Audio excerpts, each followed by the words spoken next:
Ora abbiamo svariate startup di una persona con milioni di fatturato, completamente fatto tutto su Replit. Una lunga serie di compagnie che ricostruiscono magari software che compravano per centinaia di migliaia di dollari con $100-200 su Replit. Ti dico che abbiamo come obiettivo alla fine dell'anno di raggiungere 1 miliardo di revenue. Quando raggiungi quel goal nessuno non se ne accorgerà. Cosa mi aspetta per il futuro? Devo essere preoccupato? Bisogna iniziare a utilizzare questa tecnologia immediatamente.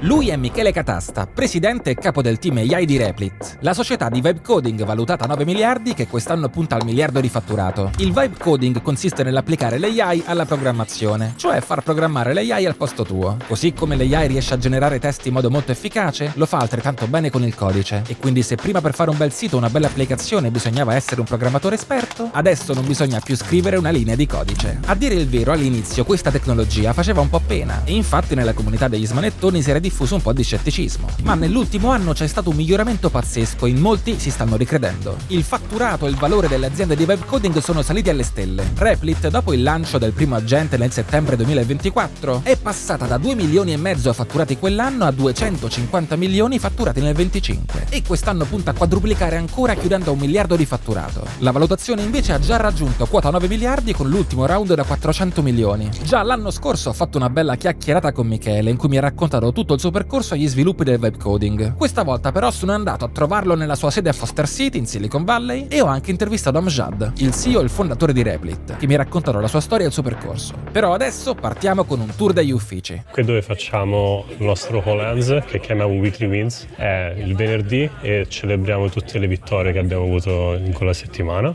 Zona colazione, pranzo, cena, perché tanto passiamo tutto il tempo qua. Quindi abbiamo lo chef che viene la sera, ci fa la cena, il catering. Ci teniamo che tutti mangino bene, siano in salute, perché comunque i ritmi sono molto alti. Ci stanno visitando per un'iniziativa che abbiamo chiamato Race to Revenue e ci sono 20 team che in 8 settimane vanno da un'idea, la costruiscono su Replit e cercano di ottenere revenue. E qualcuno ha già... Sì, alcuni già hanno revenue. Qui è dove abbiamo go to market, finance, HR. Oggi è il giovedì, quindi è l'unico giorno della settimana nel quale la gente lavora a casa se vuole o se ne va al coffee shop. Abbiamo pubblicato un documentario di quando abbiamo lanciato Agent 3. C'è una scena nella quale io arrivo in questa room dove facevamo l'hackathon e inizio a distribuire le Red Bull in giro. Questa è la boardroom ufficiale.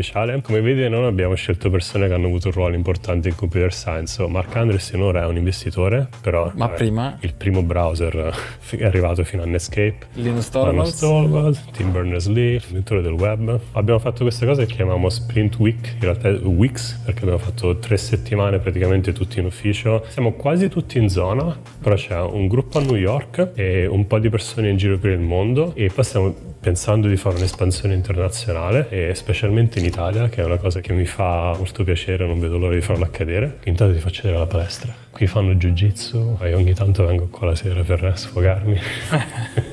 Quello che ho in mente di fare in Italia è di creare un AI lab, quindi assumere dei ricercatori. Ho studiato in Italia, ho sia molti contatti lì e credo che ci sia veramente del talento eccezionale, quindi voglio iniziare ad assumere un po' di ragazzi che escono dalle migliori università e creare questo gruppo che poi ci aiuterà a fare dei modelli specifici per Replit Agent. Cucinetta, qui abbiamo il barista ogni mattina che ci fa il caffè, le paste, e questa è la zona di engineering, quindi come vedi adesso mentre passiamo tra i tavoli ci sono tutte queste televisioni con le dashboard. Attenzione, esatto. Immagino che siano segrete. Più o meno, diciamo, per oggi stanno bene, sono tutte verdi circa, quindi non si leggono i numeri, esatto. si vedono le forme. L'importante è che non ci sia troppo rosso. Questo è AI Team, quindi è il gruppo che lavora direttamente con me, è quello che ho in mente di espandere in Italia, spero entro fine anno. Comunque volerò spesso in Italia nei prossimi mesi, anche per quello. Si candidano un po' di esperti di AI italiani. Eccoci qua. Esatto, sì, quindi contattatemi. Ti sei condannato con questa cosa. Se lo sapevo, però.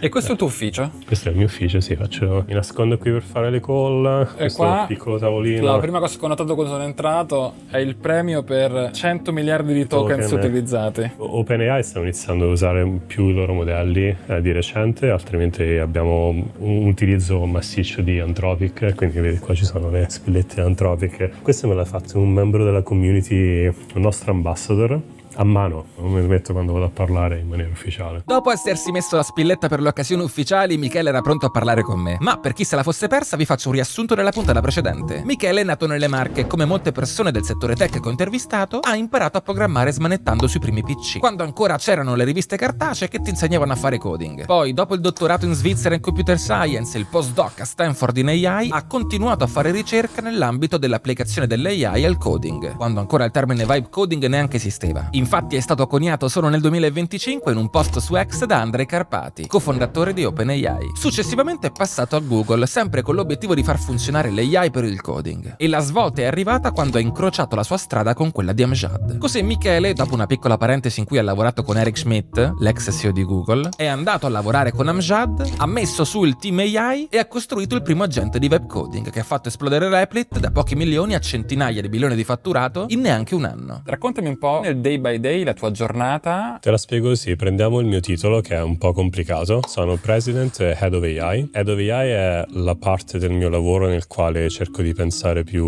a lungo termine. Invece il mio ruolo magari più quotidiano, che mi porta via comunque tante ore del giorno, è quello di Presidente, che in sostanza è io lavoro insieme ad Amjad, il CEO di Replit, e ci splittiamo le responsabilità, diciamo 50 e 50. Quindi tutto ciò che è tecnico riporta a me. Il team di ingegneri, data, security, e chiaramente tutto il team di AI che ho costruito quando sono venuto qui. Poi ho un altro po' di funzioni che riportano a me che mi interessano molto: support, community, DevRel, in sostanza qualsiasi team che possa darmi informazioni su cosa sta funzionando e cosa non sta funzionando sui del clienti. prodotto. Esatto, sui clienti. E poi un'altra cosa alla quale tengo molto è il team di people, di HR, di talent, riporta a me, perché comunque parte di avere un'azienda di successo, specie in questo periodo in AI in cui tutti devono lavorare molto e bisogna essere veramente super skilled, è quello di attrarre il talento migliore possibile. Il 20% della mia settimana è fare telefonate con candidate, sia che voglio assumere, quindi magari sono la prima chiamata, o sia persone che voglio, come si dice in inglese, closing, quindi voglio essere sicuro che siano convinte di venire. Perché tu hai dei nomi in mente, delle persone che ancora non sono qua e che vorresti attrarre? Sì, magari li conosco, lavorano in altre startup al momento, hanno fatto dei progetti fighi che so che sarebbero un buon fit nell'azienda. Io magari inizio a corteggiarli, Certo. ci scriviamo. Quando sono pronti per il prossimo passo, voglio che gli venga in mente e dico: no, forse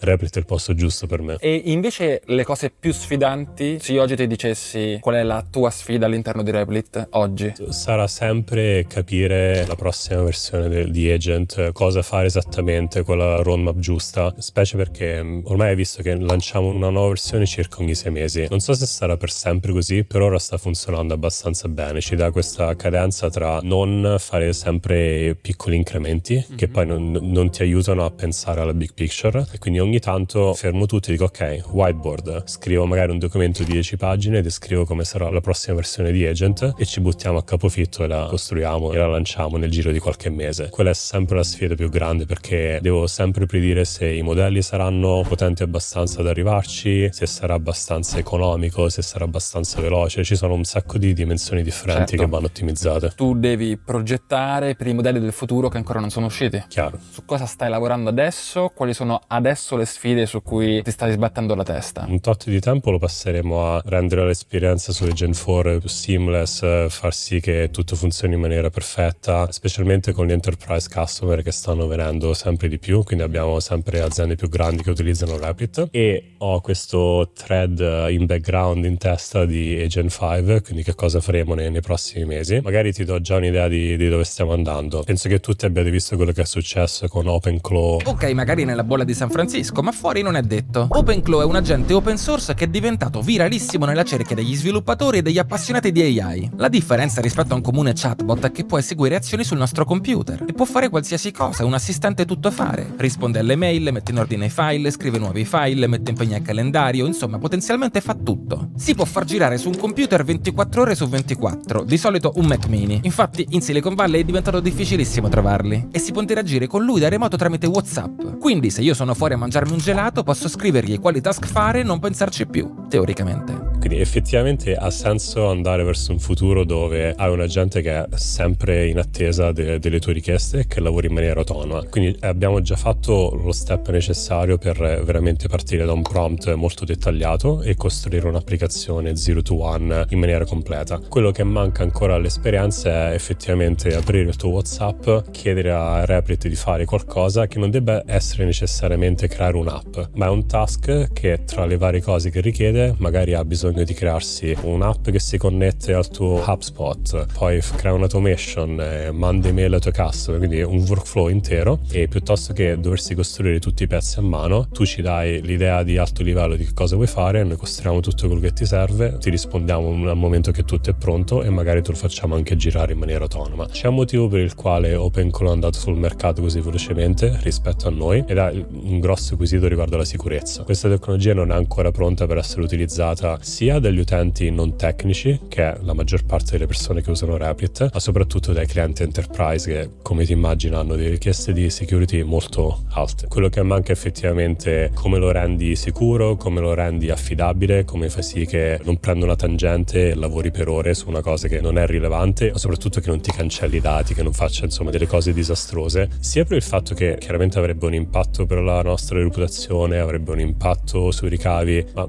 la cosa che mi preme di più è temo che potrebbe avere comunque un impatto su quanto gli utenti si fideranno di questo tipo di prodotti nel futuro. Quindi immagino che qualcuno arriverà prima di noi a fare un'offerta un po' più white glove, ma mi prenderò il tempo giusto per lanciarlo quando mi sento sicuro. Quindi un problema gigantesco dello sviluppo degli agenti AI è la sicurezza, perché avendo il controllo del nostro computer possono fare disastri, possono rispondere a mail in modo sbagliato, cancellare file, divulgare informazioni sensibili, possono scrivere la nostra ex. In particolare questo per le aziende pone rischi ancora maggiori. Questo è il motivo per cui per loro si parla spesso dei white glove services, cioè servizi super curati per limitare al minimo i rischi. Quando risolveremo il problema della sicurezza saremo molto vicini ad avere un Jarvis di Iron Man nella vita reale, un assistente intelligentissimo sempre a disposizione per qualsiasi evenienza, collegato a tutte le nostre cose come un vero second brain. Questa è la direzione in cui stiamo andando, ma a che punto siamo? Di recente Replit ha lanciato il suo nuovo modello Agent 4. Facciamoci raccontare da Michele quali sono le novità. Abbiamo 4 elementi cardine di quella release. Il primo è che abbiamo creato un agentic canvas, quindi se hai mai utilizzato un tool di design, sei sempre di fronte a questo infinite canvas dove puoi disegnare, dove puoi mettere dei componenti che porti da una libreria. Il nostro funziona in questo modo: riesci a creare dei componenti direttamente in React, quindi crei componenti software e poi letteralmente puoi prendere quel componente e portarlo dentro la tua app.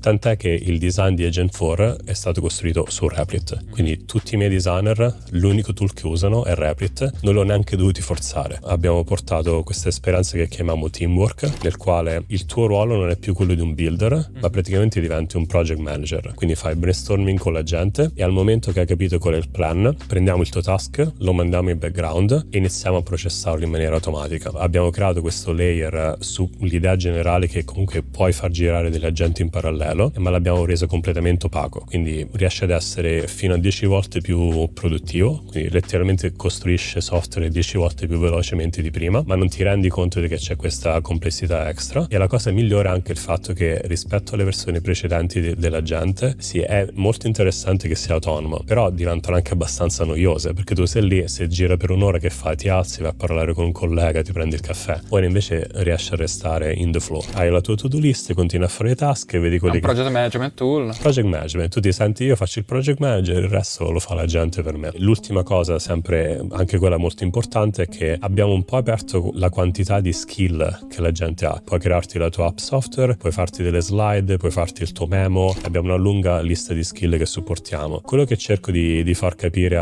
specialmente agli utenti che non vengono da un background di coding è che a questo punto tu puoi pensare alla tua idea di startup e fai letteralmente il 0 to 1 su Replit. Sto iniziando a vedere molte persone che scrivono un prompt lungo, ben dettagliato, quindi chiedono ok, questo è il prototipo che voglio generare, in base a quel prototipo generami lo slide deck che userò per gli investitori per fare pitching, e poi fai deep research sul web, trovami tutti i miei competitor, scrivimi un memo per i miei prossimi hire, così sapranno esattamente dove ci posizioniamo, e alla fine fammi un motion video per marketing. È una cosa che era fantascienza fino a 2-3 mesi fa. L'unlock è stato di nuovo modelli di frontiera con skill, però quando prendi tutte queste esperienze e fai un package coerente e comprensibile, riesci veramente a mettere quella tecnologia nelle mani di tutti. progetti. Quanto siamo lontani dal riuscire a webcodare un prodotto finito? Molto meno lontani di quando ci siamo conosciuti, secondo me. Un anno fa ci voleva parecchio, olio di gomito per arrivare a una versione pubblicabile, una versione che comunque facesse una buona quantità di soldi. Ora abbiamo sverato startup di una persona con milioni di fatturato, completamente fatto tutto su Replit. Se prima per fare startup solitamente c'era bisogno della fusione tra una figura business e una figura tecnica, ora non è più necessariamente così. Se sono una figura business, posso costruire l'applicazione che ho in mente con un agente di web coding, e viceversa, se sono una figura tecnica posso da un lato lavorare molto più velocemente e dall'altro sfruttare l'agente per fare tutta la parte di marketing e business che mi manca. Questo sta portando al fenomeno dei solopreneurs, cioè quegli imprenditori che fanno startup di successo da soli. Ma qual è stata la svolta abilitante di questo fenomeno? Il miglioramento chiave è stato nei modelli, di nuovo. Magari avrei sentito parlare di post-training, di reinforcement learning. Ci sono nuove tecniche, ma specialmente abbiamo capito come utilizzare molto più compute in questa fase di post-training, che rende i modelli non solo potenti da generare codice, ma anche riescono a capire la serie di azioni che va fatta per ottenere un certo risultato. In sostanza iniziano a comportarsi in maniera simile a un software engineer, magari non un principal level, una persona che ha 30 anni di carriera, per quanto ci stiamo arrivando abbastanza velocemente. Questo unlock è successo letteralmente da dicembre dell'anno scorso, quindi la nuova versione di Opus, quindi il modello flagship di Anthropic, è stato un altro step function improvement rispetto a quello che avevamo visto nell'anno precedente, e di colpo tutti gli agenti che usano quel modello sono diventati molto più potenti. Per quel motivo ho anche visto molte aziende crescere dal punto di vista delle revenue, dal punto di vista di numero di utenti, di adoption, quindi tutto è stato chiave su questi modelli che sono diventati migliori. Stiamo facendo questo focus estremo su persone che non sono tecniche, che però riescono a costruire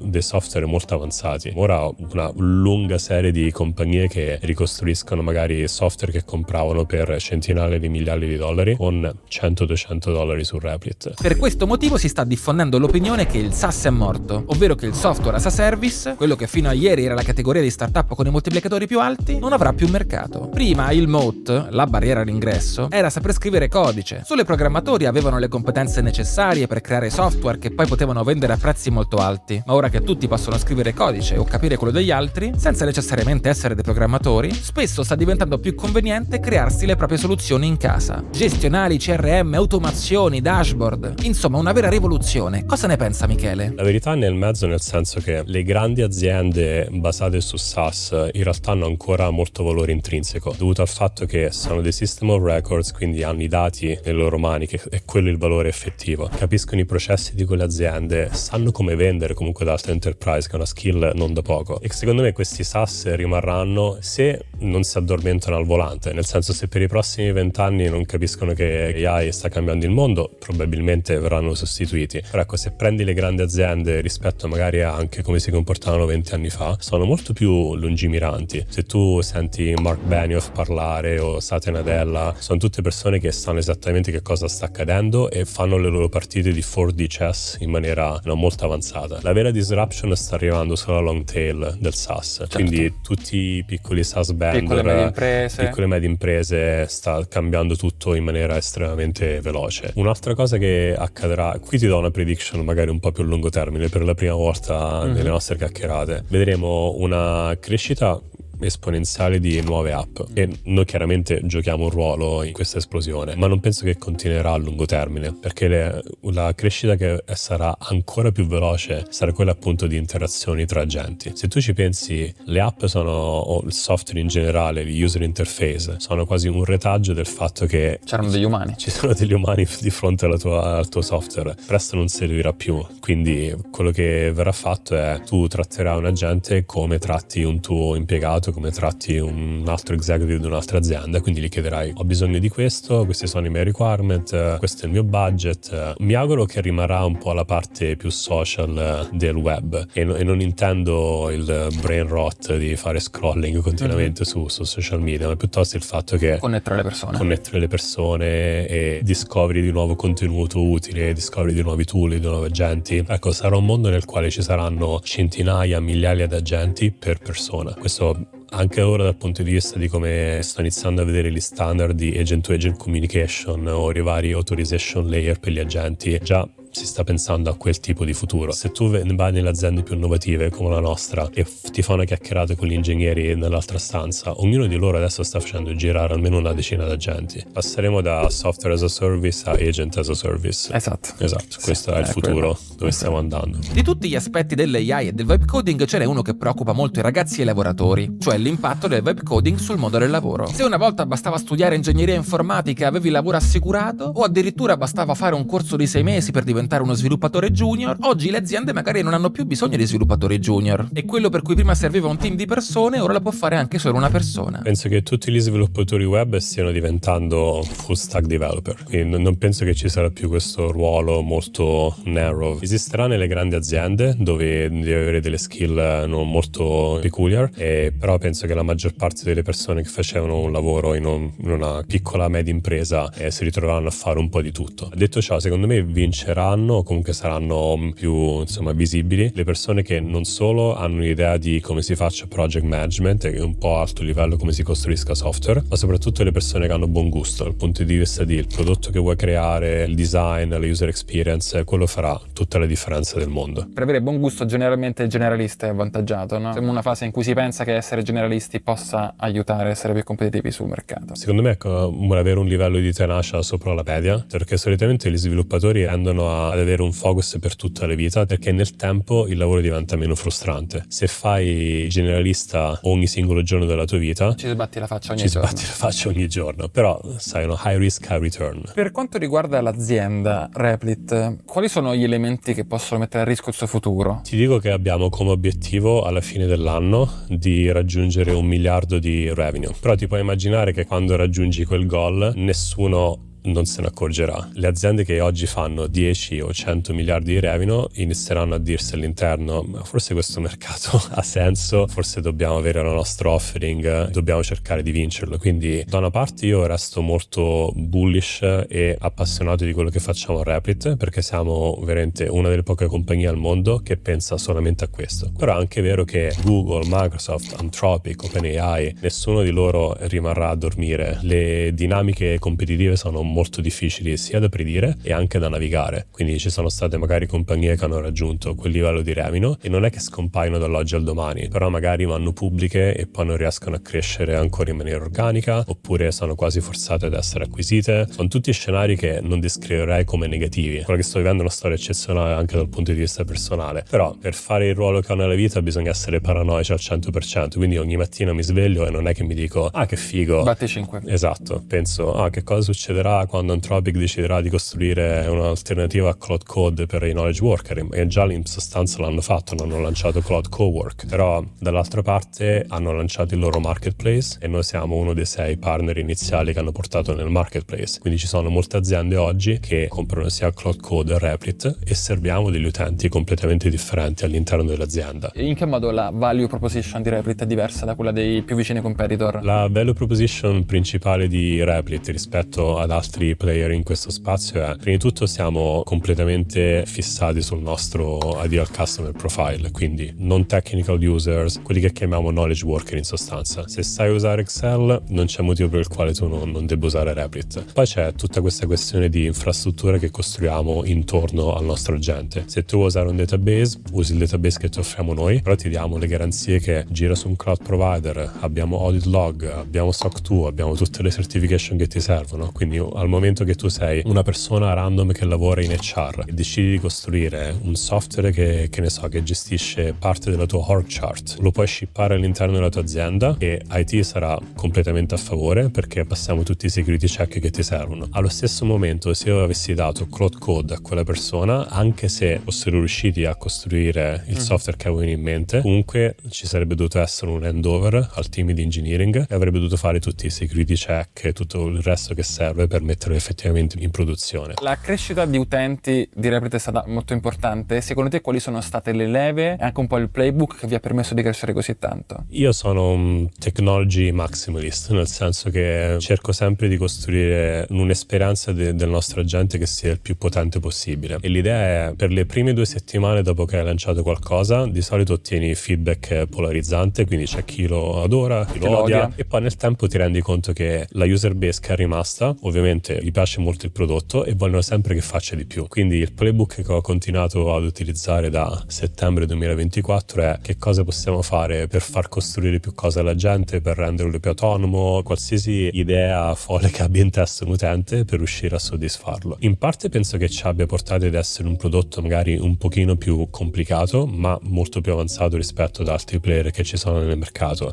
Per me va bene, nel senso che di solito, specialmente sia gli investitori ma anche insomma la Twitter sphere o le persone che sono su social media, vogliono vedere che ci sia un winner che distrugge tutti gli altri. Tech praticamente non è mai funzionato così e secondo me sta iniziando ad essere chiaro quali saranno i key player in questo spazio. Siamo uno di loro, spero che lo saremo per sempre, però ecco, ci stiamo costruendo una nostra strada per continuare a crescere ed espandere. Voglio diventare l'Apple del vibe coding, quindi un'esperienza molto pulita, la più potente possibile, anche se costa un pochino di più, anche se espone un po' più di complessità, però è una piattaforma creativa che ti porta a fare il lavoro più di alto livello sia che si possa fare. OpenClaw e Android, e voi volete essere l'Apple fondamentalmente. Ci sono aneddoti? Avete shippato una feature che ha avuto uno spike nella crescita degli utenti, o al contrario un momento preciso in cui vi siete cacati addosso, oppure avete festeggiato, giusto per vedere un po' come la vita dentro? Allora, non ti do gli aneddoti di quando ci abbiamo avuto il panico, perché secondo me accade, non dico troppo spesso, però più e più passo giornate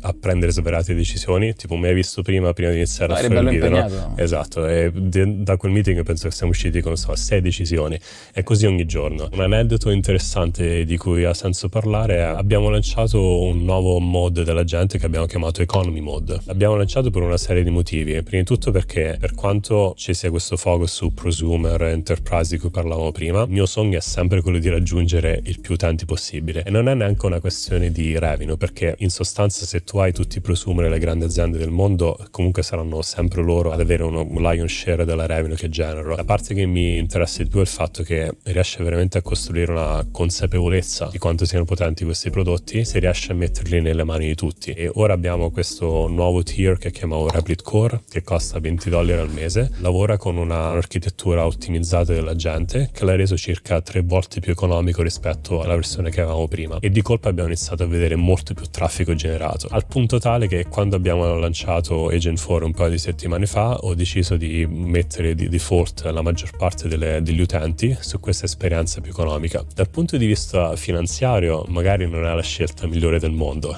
quindi ho dovuto chiacchierare con il CEO, con il team di finance, ho detto: ma tu sei sicuro che vuoi fare questa scelta? E ho fatto: sì ragazzi, facciamola, perché ha senso metterlo veramente nelle mani di tutti, e poi una volta che hanno imparato come si utilizzano questi prodotti è loro la scelta di iniziare ad utilizzare dei modelli più potenti, più feature che abbiamo nel prodotto che comunque lo rendono un po' più costoso, però ha senso introdurle dopo che hanno già costruito i loro primi prototipi iniziali e vogliono iniziare a fare, che ne so, delle app che vogliono vendere o cose del genere. Quindi Replit, invece di cercare di monetizzare subito il cliente, preferisce lasciare il tempo agli utenti di imparare a usare gli agenti e di capirne appieno le potenzialità, per poi vendere funzionalità migliori e più costose una volta che diventano necessarie. Il classico sistema freemium. Quando hai un prodotto così rivoluzionario e così interessante, il metodo migliore per venderlo è semplicemente farlo utilizzare le persone e fargli rendere conto quanto sia fondamentale. Io oggi ho un'agenzia in Italia, siamo 40 persone che rispondono alle mail, fanno chiamate, scrivono ai creator, negoziano contratti, fanno presentazioni. Quando poi vengo qua in Silicon Valley e mi dicono che un solo entrepreneur con 5 agenti fa tutto questo da solo, mi chiedo: ok, come posso trasformare la potenza di questo team di 40 persone in un team di 400? Secondo me la cosa migliore che tu possa fare è, chiaramente vai su Replit, perché stai parlando con me, quindi ti tocca sentire il mio shameless plug. Lavorici per un giorno, comportati come se fossi uno di loro, e poi fai un meeting con tutta la tua azienda e mostri che cosa sei riuscito a fare in un giorno utilizzando quel prodotto. Se viene dal CEO, se viene da leadership, cambia completamente la prospettiva. Secondo me ti ritrovi da un'azienda di 40 a 200 persone nel giro di qualche settimana. Quali sono i task che potrebbero avere maggior beneficio nell'essere automatizzati? Allora, solitamente i casi di successo più eclatanti sono quelli di employee che fanno dei workflow molto ripetitivi. Non esiste nessun tool per risolverli, si costruiscono qualcosa all'interno e di colpo tutti nell'azienda lo utilizzano. La stessa cosa succede a Replit. Te ne dico una banalissima: ogni volta che vendi a un'azienda, un enterprise, devi creare un order form. Ci sono svariate persone che customizzano l'order form a seconda di quello che gli serve, poi devono fare tutto a mano, mandano mail, ricevono la versione con la signature, finché una persona all'interno ha deciso: sai cosa, ora scompaio per una settimana, mi faccio un tool su Replit che genera automaticamente l'order form in base a 4 metadata che gli passi. Di colpo nessuno pensa più all'order form a Replit, e lei è diventata una persona che faceva il deal desk, è diventata quasi una software engineer part-time, nonostante non abbia mai scritto una linea di codice in vita sua, e ne va super fiera, come è giusto che sia, perché ha reso il team di sales molto più efficiente di quanto non fosse prima, e così ti liberi molto più tempo a lavorare sui task in cui ha senso che ci lavori, in tutta la parte creativa ma anche tutta la parte di relazioni umane. Se vai a vendere una Fortune 500, ti metti su un aereo, ti vai a conoscere di persona, vai a cena con gli executive, quella parte non scomparirà mai, mi auguro, altrimenti Certo.